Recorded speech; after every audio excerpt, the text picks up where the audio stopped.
welcome into the form for another weekend. We've got a huge weekend of racing coming up. We've got features at both the Gallop meetings this weekend with Matamata and Egmont in play. We've got the full team on board as well to talk about all of the action. Aidan Rodley, Bevan Sweeney and Lee Thinnis. And there's plenty to talk about too on the undercard. So let's have a look what's coming up on the agenda. Our two feature previews will be the Matamata Cup and the Taranaki Breeders Stakes. Our race trackers, weekend highlights on the undercard at both Matamata and Taranaki. The Wales weekend preview will be starting off with Alexandra Park on Friday, and to conclude the show will be our best bets for the weekend.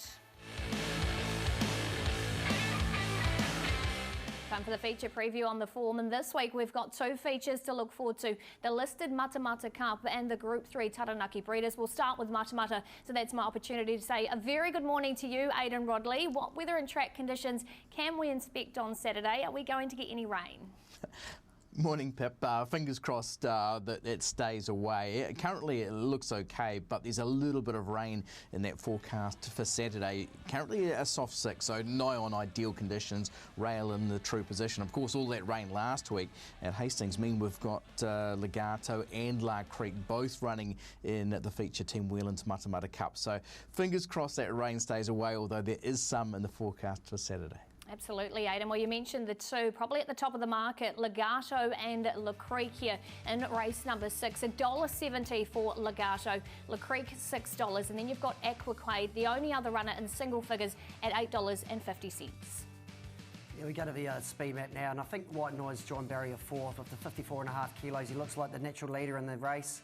And I wouldn't be surprised if La Creek goes forward. She's got 60 kilos, and look, it used to be her home track, so she knows where she's going, and I wouldn't be surprised if she sort of posies up just somewhere on this pace. Yeah, absolutely, especially with Jasmine Fawcett in the saddle. As we now take a look at a couple of videos we want to highlight, and we will start with Legato. We'll take you back to her third in the Tarzino, and she really solidified that she'd come back in great form here, Aidan. Absolutely. We were all tipping her in the Arrowfield stud plate last week, and I don't think there's any reason to change the market reflecting this. Boy, she was good late in this after clearing the pocket on the clock. Very good. And we know how classy she is, Leith. 1,000 guineas, an Australian guinea. She is one of our best. Yeah, she's drawn it's a bit of a tricky gate 11, but you know she's going to get back, and Matamata is one of those tracks where you can swoop from the sort of 600 and get a sort of bit of a cut into the race, but yeah, the riding was on a wall at Hastings. She's come back big and strong. The draws are key, aren't they? And they're drawing tricky. I wouldn't be surprised, like Leith, if La Creek doesn't go forward from that gate. But she was really grabbing the ground there late on day number 1 of the Spring Carnival. She's complete class. She's getting 1.5 kilos off La Creek, and I find her very hard to beat. Yeah, she looks a really key chance, doesn't she? But we want to highlight a couple others, and this is one here. Amuse Mar back for another crack at the race as well with the lightweight, and Aidan certainly gave the favourite here, Pearl of Alsace, something to think about at Te Rapa last start. Absolutely. This was a very good performance, and we thought that Pearl of Alsace, especially at this point, would just run away from her, but Amuse Mar really did fight strongly, and it's, I guess, indicative of just having these top mares there. There's a whole lot of horses down on these minimum weights who get their opportunity, Leith. Yeah, look, she was really good. She was, obviously, if it does rain on Saturday at Matamata, she's going to be suited by a heavy track, and look, she's coming into the race pretty fit as well, being a third run-up. Well, I really think Pearl of Alsace will improve markedly out of that performance, so I think it deceives a fraction. Good wet track course if there's rain, I think it comes into it, but I think the two class mares have got a margin on Amuse Mar. And another runner we want to highlight now, Bevan, of course, is White Noise. Did headed second in the race last season, Aidan. This is him winning at Ruakaka. What did you make of it? Yeah, really good. Horse who's coming up nicely now in on 54.5 kilograms. Remember this horse winning an Easter handicap under almost identical conditions and did it really well. So now with a couple of runs back, the Hastings run may be a little bit disappointing, so does need to improve off that, but we know he's capable. Yeah, he's beautifully placed at the weights, 54.5, perfect gate. Doesn't look like a lot of speed, and like I said before, he looks like the natural leader, and I can see a big improvement from his last start.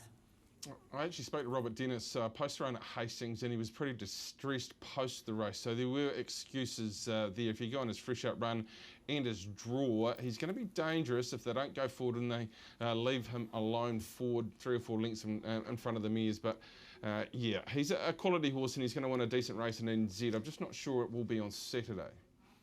Yeah, agree with you there, Bevan. And of course, did tie up out of Hastings was the report in the Stipes report. Now time to talk to some of the key trainers. Let's start with Ken Calso with Legato. Yeah, no, very bright, Aidan. She had a good hit out yesterday morning on the course proper against the rail with Bella the Ball and worked very good. Yeah, look, it's a really cool race to win. I won it with him last year, and it's going to be a little bit stronger this year with those mares in the race, but he's very, very well. She just keeps getting better this season. I think she's a lot stronger and a lot wiser, and she's sort of worked the game out now, and in the past she hasn't liked travelling. She loves the trip away now, so yeah, she's just matured and just a lot stronger all round. So that was the scene from Matamata on Wednesday morning. Boy, there was some banter around the track, and a lot of it related to the presence of Legato and La Creek in this year's race as established Group 1 winners. There was talk going back into the Waverley Star days of 1986 when that horse ran in a Matamata Cup. Was caught 5 wide in the middle of stages under Lance O'Sullivan, but still came away and won by 7. And the very next start went on to run second in that race of the century against Bone Crusher in the Cox Plate. So it was interesting because Graham Richardson was part of the talk as well. He'd ridden Waverley Star in that gallop. He reckoned he'd improved it. Lance O'Sullivan said that he was meant to come home in 39 seconds, came home in 35, which Graham disputed. Graham actually trained this winner of the Matamata Cup on 3 occasions, including Platonic, who beat home Ethereal in 2001. Ethereal went on to win a Caulfield and Melbourne Cups 2 and 3 starts later. But there's no established Group 1 winner who has won the Matamata Cup previously, despite having Rodin, Mickey's Town and Waverley Star all go on to Group 1 success. So that's what Legato and La Creek are trying to do on Saturday. I'm in the camp of Legato. Leith, who are you with? I'm with you as well, Aidan. I think she's a class horse of the race. Obviously, she's had 6 wins, probably from 8 starts. Could have been 8 from 8 with a little bit of luck, and I think she'll be winning on Saturday. All the boys are with Legato to break that Group 1 duck in the Matamata Cup. And speaking of Bevan Sweeney, we'll now turn our attention to Hawara. Bevan, with the Taranaki Breeders. So what weather and track conditions can we expect? They've got a heavy 9 now, but they've got a couple of really strong days to dry this track out. There is some showers forecast for Saturday, so heavy 9 today. It can only improve with the forecast, fingers crossed, because the Taranaki Breeders this year, of course, has Prowess in it. Belclair, a Group 1 winner. Darcy LaBella, a very good mare as well, Pip. Yeah, really nice field, sponsored this year by the Grangewood Williams stud. And let's have a look here. Race number 6 on the card. Prowess, 230 favourite. Darcy LaBella nipping on the heels in the market at 270. Belclair for Lisa Latter's stable at 750. The only other runner again in the feature down at Egmont in single figure odds. Yeah, I found it a really hard match to sort of map. Look, there's no really clear leader. Town Cry could probably lead. 1400 is probably not really his ideal distance, but you know, you get a good run down the back straight at Hawara, and I wouldn't be surprised if Town Cry ends in front by, you know, not by choice, but just a lack of speed in the race. Yeah, certainly looks tricky as far as the speed map goes. Let's talk about the favourite Prowess. Bevan, it's no secret that she's had her setbacks already in her spring campaign. So where do you assess where she's at? Well, it's very difficult actually to know exactly where she is at. This is a hat canter really in her work, and there's going to be some other fit mares and fillies and mares in this particular race that are really going to challenge her around. Darcy LaBella. Belclair's a Group 1 winner. I think she's amazing money in this particular race. It's just hardly to know what version we get. If we get the absolute best version, she will be winning. Yeah, exactly. Look, we all know the problems that she's had going into this carnival this season, and look, she's got a tricky gate in gate 11, and like you said, those horses are a pretty hard fit. I'm not saying she can't win, but you know, looking at her piece of work there, she's very relaxed. She looks like one of those horses that come race day, she just sparks up, and you know, she'll be hitting the line somewhere. We went and saw her on Wednesday morning, and she is very bright. Unfortunately, we've just had a little bit of a problem with the clip that we did shoot, but Roger James is really happy with her. She's well past those couple of injuries, the hock injury and then the hoof injury that did set her back a little bit, but she's been training really well. She's really happy. She's really bright. And they're expecting a decent run, and hopefully that takes her on to a Crystal Mile at Moonee Valley, I think on the 28th of October. So they're expecting her to be very competitive, and on her best we know she will be. Oh, absolutely. She's one of the class mares in the race, but so is Darcy Labella. She is back to defend her title here, Bevan. What did you make of her second in behind Old Town Road? Is she tracking the right way for you? She's going the right way. I think the track conditions really played into Old Town Road's hands here, and the young lady aboard, she just had things go wrong in front of her, so she got forced back down to the inferior ground, and he's a good horse out wide. She's going well enough. I think she wants it a little bit better than she got this day, but she was class last preparation. She's coming up okay. Yeah, and obviously the form of the race is backed up with the winner winning last week at Hawke's Bay. But yeah, like you said, Tony Davies, she actually clipped her heels at the sort of 600 metres where the Darcy Labella was really pulling her into the race. And you know, if she came out instead of going back in, I think she probably could have won that race. And she's going to be very fit this week. Yeah, it suggests it was a forgive run for sure. Her record's outstanding, isn't it? 11 from 19. She is just a winner. So is this mare here, Balclair, as we head to Te Rapa. We'll take you back to Foxbridge Plate Day, where she was eye-catching into fourth, Bevan, and of course she's in a really leading stable at the moment from Lisa Ladder. She was enormous this day. She was the match of Mustang Valley down towards the inside. Maybe that just took the sting out of her second up at Hastings. Sectionally, she was incredible this day. Look, if she gets decent sort of track conditions, she's the price in the race. I think you should be shopping because she's got some quality left. Yeah, she's got the perfect draw as well, where she can just sit in behind the speed, and like you said, hopefully that track keeps drying out, and look, she's a great each-way chance. Well, she's a Group 1 weight for age winner of a New Zealand Thoroughbred Breeders Stakes at Pukekohe, and that Te Rapa run, as Bevan said, does show that she's come back pretty well, but what do you make of last time? It's mystifying in some ways, so you know, you're going to have to be a bit forgiving of her. Well, those are just some of the key chances we want to talk about. Now, selection time, Bevan. Where are you leaning? Just going to go with the fitter mare and Darcy Labella. I think Belclair's the great price in the race, and I'm just going to sit and watch and see what Prowess does just with those hiccups coming on. So I went with Darcy Labella.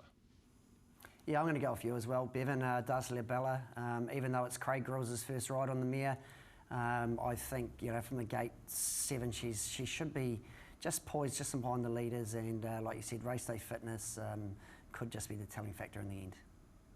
I have to go to the benchmark of quality, and that's Prowess for mine, so putting my faith in that she's ready to bounce right back. Well, those are the two features we wanted to touch of the weekend. Don't forget to catch the Punters Lounge live to get all the up-to-date information from our key participants in the industry, and that gets off this weekend at 11:30 a.m. on Saturday. Race tracker time. Note these ones down, and we'll start with Leith Innes. Leith, you found a Tony Pike runner for us this week. Yeah, I'm going to go back to Friday last week at Te Rapa. Look, Cressetti got the all favours on the inside, and Penda Bell had to do the other way round. She got knocked over sort of at the 700, and it forced her to be sort of 5 wide coming into the straight. And look, the track didn't really suit her either. And I think just with a mind 1,000 guineas, she's at $8 at the moment in the market. She's the one that I'll be backing going this far out. Couple of quality horses going to the line there. I'm taking you back to Woodville. I thought this was a really good race meeting, and a horse called Danjero for Peter Diddham. This is his first up start. That's Billacoma, who goes in good company Saturday, and just watch the run of the Guy Larry horse as well. I think this form will really stack up. He knows nothing when he gets to the front, this horse. He'll learn a lot out of this. He'll go to the 3-year-old at Trentham in a couple of weeks. The big plan is to get him up to the Kanaka Million Night. He gets there by a small margin, but I think those first 3 will be winning races around the district. I'm going to take you back to the same race that Leith found his tracker out of and go for the winner on this occasion. So Cressetti obviously held up at a key point of the race, but boy, if this is an affirmation that he is the benchmark 3-year-old, especially with Mustang, with what we saw around Tokyo Tycoon, not putting his best foot forward last week, then he's a horse. He's a horse who wins the 2,000 guineas. He's got a flashing red light on, so everyone knows he's a tracker, but geez, I've got to take the obvious one sometime, Pip. Oh, absolutely you do, and I'm going for Greyhound. Actually goes around in the Premier meeting on Friday night at Whanganui.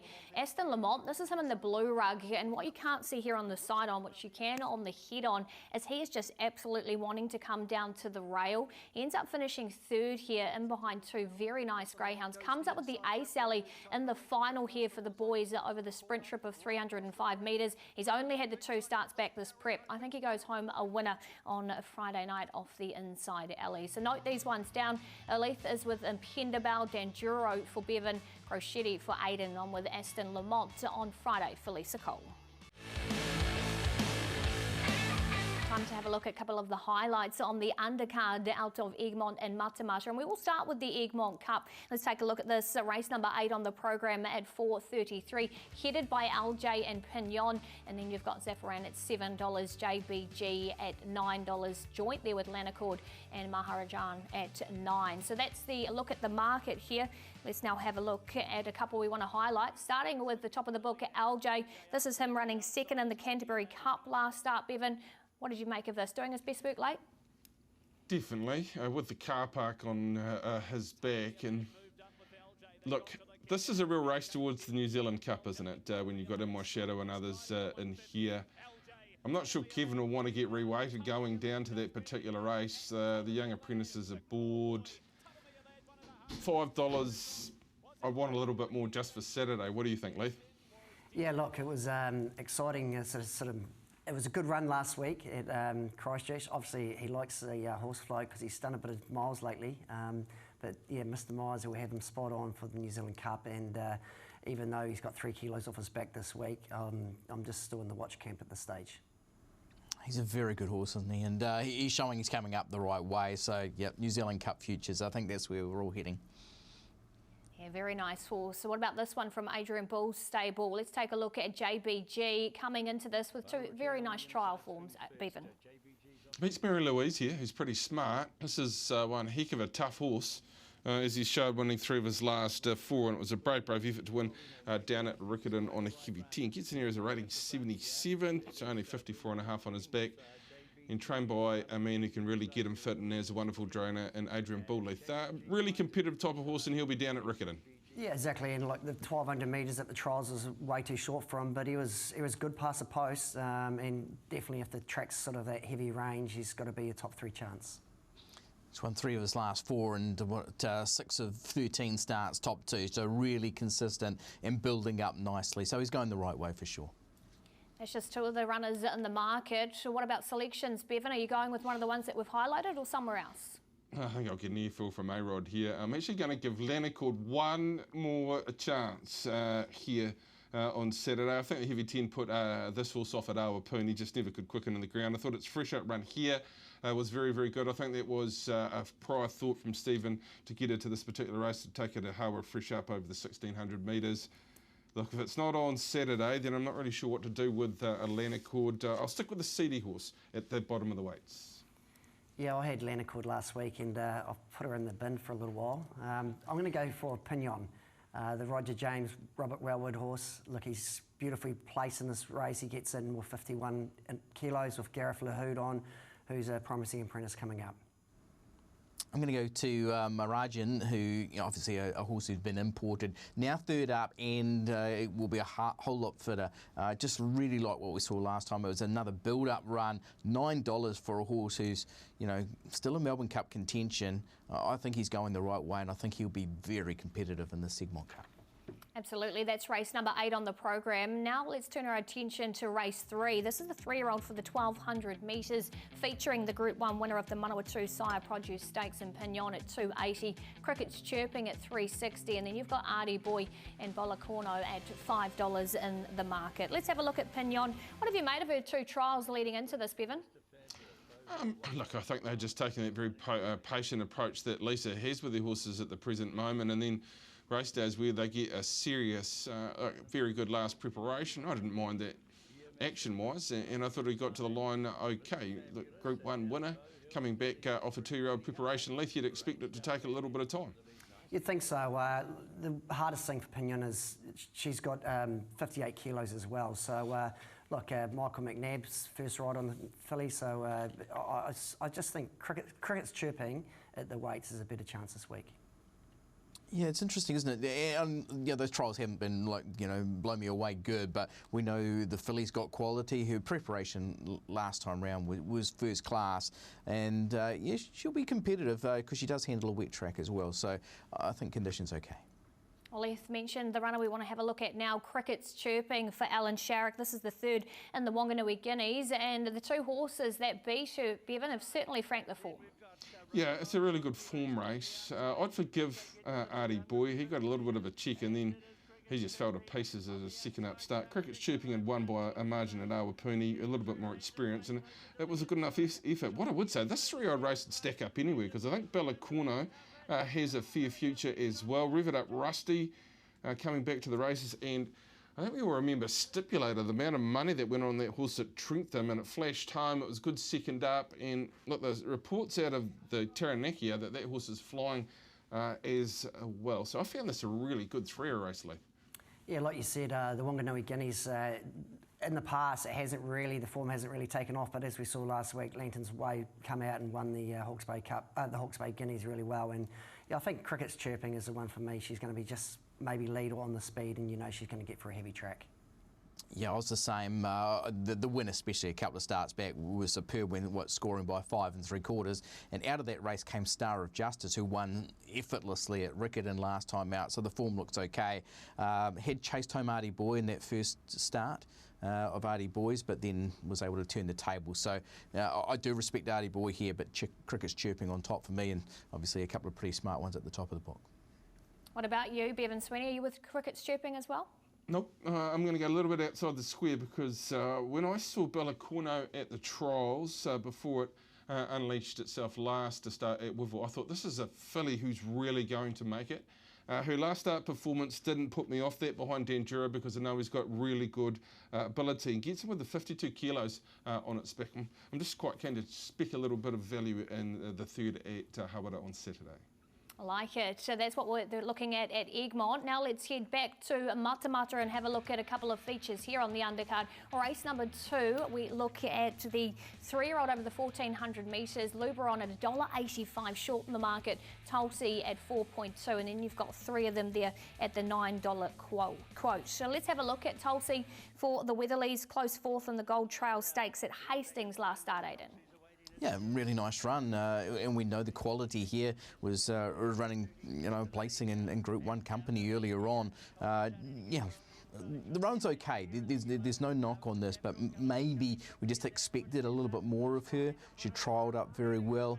I think she's really competitive here, and third up, she should be really ready to fire. Yeah, I think the best part of the race was past the winning post, and I think the step up to 1400 metres at Matamata, home track's going to be a big plus for her, and like Sam Weverly and his dad, it's a good combination. You really like this horse. I thought it was a little bit unlucky there. I think he got forced back down towards the inside, and I, like Leaf, really liked seeing that horse push through the line post the post. Well, that's one runner. Let's have a look at Lance Noble's charge here. Luberon will take you back to Tarapa, and Aidan the filly took on the older horses here in the rating 65, but she just proved too classy. Yeah, it was a really nice win. It hit the line beautifully. A little bit of a concern that we're not seeing really terribly well performed horses in behind, but I guess it's the manner of the win that just says that she's going to be really competitive again here. Look at the swish of the tail there as well, Leith. There's a little bit going on, isn't there? Yeah, look, she was pretty soft for the line and she saw a little bit green, but like you said, these 3-year-old fillies, it's really hard to take on the older horses, especially, even though it was only a rating 65 race. I know she's trained on good since the race. A little bit short in the market for me, though. I agree, too short in the market, but I liked every time she got a reminder, she found a little bit and gripped the ground. I think there's a lot of potential there. The mind's probably not 100% yet, but she's clearly my top pick in the race. Well, let's now head to the trainers and hear their thoughts leading into Matamata on Saturday. Yeah, good. Really happy with them. It's been a little while between runs, but after that last start, sort of things didn't go well for them. But expecting a big improvement. Both going very good. They worked together yesterday on the course proper and worked spot on. So a nice, even, small field on Saturday. So I'm expecting good runs from both of them.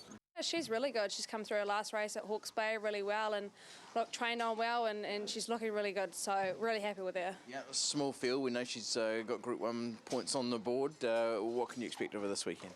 Yeah, look, we're hoping that she'll run a competitive race. Her last start, obviously 4th in the Gold Trail, was very encouraging, and I think stepping up to the 1400 will suit as well. The further she goes, the better she'll sort of get. So I'm expecting a good run from her. Yeah, happy with her. Obviously, we went first fast to the post, but it was really nice to kick her career off. she's a really nice filly. We've always really liked her. Obviously the noms have come up light, but I think there's a bit of quality there, so I think we'll know a lot more after Saturday, and hopefully if she runs well enough, we can press on to the sort of 1,000 guineas campaign. I agree with Sam, light on numbers but really good on quality. This is a competitive race. I'm defaulting to Tulsi. I know the quality's there. Third up, I'm just expecting her to be ready to rock and roll. Leith, who'd you go with? Yeah, I'm going to go for the Autumn Sun filly as well, Tulsi. Third up, home track, it's enough positives for me. Well, that's one of the features. That's race number 3. Now let's turn our attention to the Open Handicap on Saturday.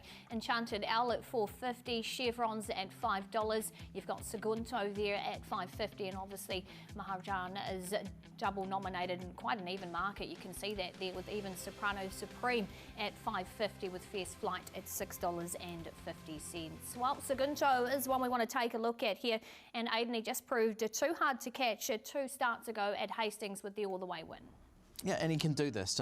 He was beautifully rated by Lisa this day. I'm not so sure she got it bang on last time. She's normally very good on front. And this is a horse who responds to this type of race, where he can just get those horses in the chasing division out of the comfort zone. This time Tristram Moodley takes off 4 kilograms for 56.5, and we know he's well capable of just leading them throughout, Leith. Yeah, look, home track's going to really be a big plus for him, and the improved track conditions. Look, last start he went out to a big lead at Hawke's Bay, and it was just too hard to do when the track was so testing. He's just a good rolling type of horse. I really think Fierce Flight is a massive improver second up into this particular race. I didn't mind the run a lot to see the horse get to the outside. I thought he was a bit, he's heading down towards the inside there, Pip. So, yeah, I'm expecting a performance from Fierce Flight. Yeah, certainly agree, as we now have a look at Enchanted Owl, and she was certainly brave last start here at Egmont, Aiden, I should say, at New Plymouth, and behind her stablemate. Yeah, and behind Hit the Road Jack on this occasion. Beats Home LJ, who's made that form look pretty good with that recent second placing. And going back 3 and 5 starts, had been winning in good style. So well capable and won't mind these conditions either.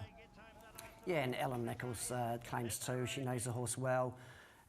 Look, 2,000 metres is probably maybe a fraction short for him, but I think they've got the New Zealand Cup in mind as well, so it's a good stepping stone. Yeah, that New Zealand Cup puzzle stuff, because they've all got the New Zealand Cup in mind, but Sean's horses always rock hard fit. They roll along close to speed. Really tough to beat, in my opinion, Pip.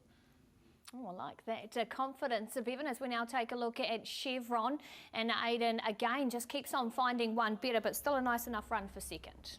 Yeah, this is a really nice run, obviously up against the stablemating again, but a horse who's been knocking on the door, and again, up north seem to be carrying big weights the whole time, so you're getting 56 this time round with Sam Weatherly doing the riding, and yeah, there's enough to say that this horse can be competitive. Yeah, look, she's going really consistent. She's probably knocking on a door, and she probably deserves a win soon, and I think it could be in this race. Yeah, I thought there was a nice performance for what is to come. I'm not sure it is in my top 3 at this present over in Chevron, but a good competitive horse who'll be winning this season. For me, I'm going to go to top of the book. I was really taken by what Segundo did a couple of starts back, and if allowed his own terms, and the way this looked to me is that he would be, especially with the apprentice claim, Segundo on top for mine. Yeah, I'm going to go for Chevron. I think it's going to get a nice sit just behind the hard speed of Segundo. Sam Weatherly on 56 kilos, I think good each way chance. Well, that's a look at the highlights on the undercards at both Matamata and Hawara. And don't forget to catch all the action, TAB Trackside 1 on Saturday. Craig Thompson is back in studio again this week for the form. And Craig, we've got so much harness racing to look forward to over the weekend, starting with Alexandra Park on Friday. Looking forward to it, Philippa. Good morning to the form viewers as well. Yeah, with the scratching of copy there, this race has really changed. And Old Town Road, he's your $1.90 favourite now. He's coming in fresh. He won this race last year, but I'm not sure if he's in the same condition as last year. He starts off a handicap, and he looked big and burly at the trials. Fernley Cash, the Spring Cup winner, $4.50. Nicholas Cage, who got his big time with a mistake last start, may want to stay loyal at $6.50. And Whispering Artist, who's won her last 4 starts, resumes here after winning the North Island Breeders' Stakes at the last start at $7. Key video to show Old Town Road outside race rival here in Whispering Artist at Franklin last week. Now, just note his last 50 metres, he easily heads Whispering Artist, but he comes to the end of it. He was big and burly, and just look at him. I think there's a lot of improvement in him. He starts with a 10-metre handicap. I think he's going to need the perfect run to win this, so at $1.90 is short enough. Maybe the horse that won the Spring Cup may be a better guide in Fernley Cash, Philippa, because he was really good. He was strong to the line. He's had race day fitness. He's off a front row mark where he can step and hopefully do exactly what he did here and roll to the front and then dictate. So I think at $4.50 he's certainly backable. You can see a couple of competitors in here. Hooray Henry, obviously the likes of Nicolas Cage, who made a mistake at the start. But yeah, Old Town Road's class will take him a long way. Whether he's just right down screwed at $1.90 to take that price, I have my doubts. But Fernley Cash may be an each way play. Old Town Road to win, Fernley Cash on an each way. There you go, that's what Craig is liking. Now let's have a look at the JP and Associates Chartered Accountants Handicap Trot. Race number 8 on the card, and Bolt for Brilliance for Tony Hurley is your short price favourite, Craig, at $1.55. Well, it's great to have him back. I mean, 50 metres is a big ask at Alexandra Park, and to get round a field. Probably what aids his chances, it's a small field here. He's $1.55, all cashed up $5, but this is some trialling against the paces. Now, you very rarely see this. Open class trotter against open class paces. In this trial is Old Town Road. So that's Chimichurri in front, Bolt for Brilliant second, Old Town Road third, and the trotter goes with the paces. So Philippa, he's pretty much ready to go. This is his second trial, and he's not far away from them. They run him in 58 seconds. After tonight, he'll be on a plane, hopefully head to Addington, and he'll line up in a Canterbury Trotting Club Cup next week with 40 grand. So I think he's a horse to beat. $1.55 I know is short, but he is an absolute superstar, and I think even at 90% he'll round this field up. Danger all cashed up, and maybe off the front, Trot to Chevron if you're looking for something a little bit at value. 14-1, they put the half obbles on. I like it, yes, or maybe run the horse through the multis. Well, that's Alexandra Park on Friday. Time to turn our attention. Methven on Sunday, Craig, and we look forward to the Methven Cup at Group 3 level. Yeah, well, this race has been won by some roughies in the last few years. In fact, you have to go back to 2016 to find a favourite that won it, and that was Smolder.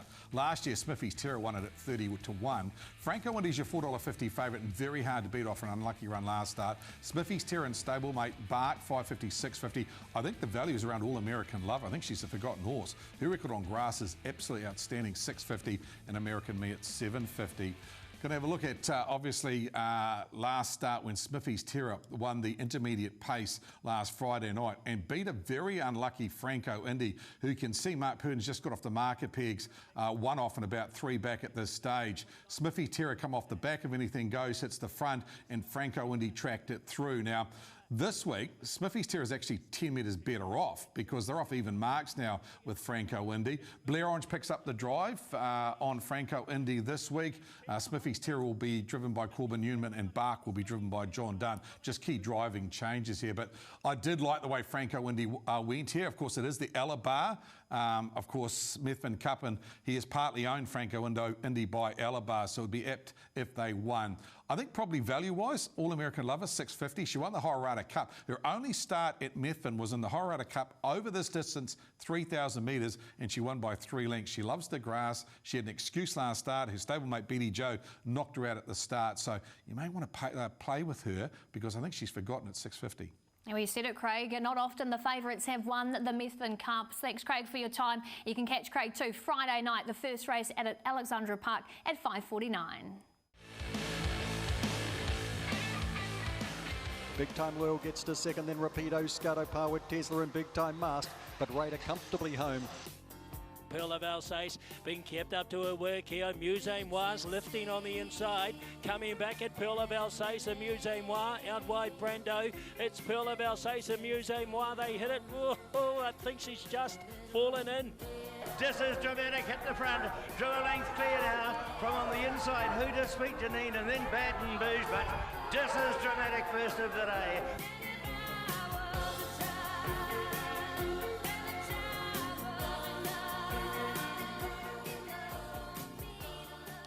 Three best bets home last week on the form, and some at a tidy price as well. One of those was Leith Innes. So Leith, who have you got for us this week? Yeah, I'm going to go to the last race at Hara on Saturday, race 9, Ideal. Look, she gets in with 57 kilos. Lily Sullivan, -2 on her back. Alan Sharrock, very well-timed ride by Craig Grill's last start, but I think the step up to 2,000 100 metres is going to be a big plus, and yeah, I thought the $4.50 was very generous. Okay, I'm going to go short this week, and a horse called Cognoscent. It's a 2-year-old for Te Akau. The Pike stable has a nice horse in there as well, but they've got a fair old wrap on this particular horse. It is short at $1.90, but I think it's very, very tough to beat early on in the program at Hawara. I'll take you to Timaru on Friday and go for Elegant Lady, a horse who looked good last preparation but looks to have returned in really good style. Unlucky first up and desperately unlucky last time out. Just looks very well poised in the 7th there at Timaru. And I'm going to go to my usual stomping ground, Hattrick Raceway on a Friday night. Big Time Kenzie, she's in the penultimate here. She just got forced wide in one of the feature heats last weekend, couldn't get around runners. I think she'll bounce back to winning form, and she should be at a nice price as well in quite an even field. So here's a look at our best for the weekend. Justin with Arahoa Kenny at Ascot Park on Friday. The Whale with Duchess Megxit at Alexandra Park, and there's the rest of ours as well. So note them down, we'll be finding the winners, and hopefully we can find more this weekend. That concludes the show. Thanks team for joining us again. We look forward to a BP and Leith being on track at Matamata on Saturday. Bevan, you'll be on track at Hawara. Looking forward to that. And don't forget to catch the Punters Lounge with myself at 11:30 a.m. for all the action. Until then, happy punting.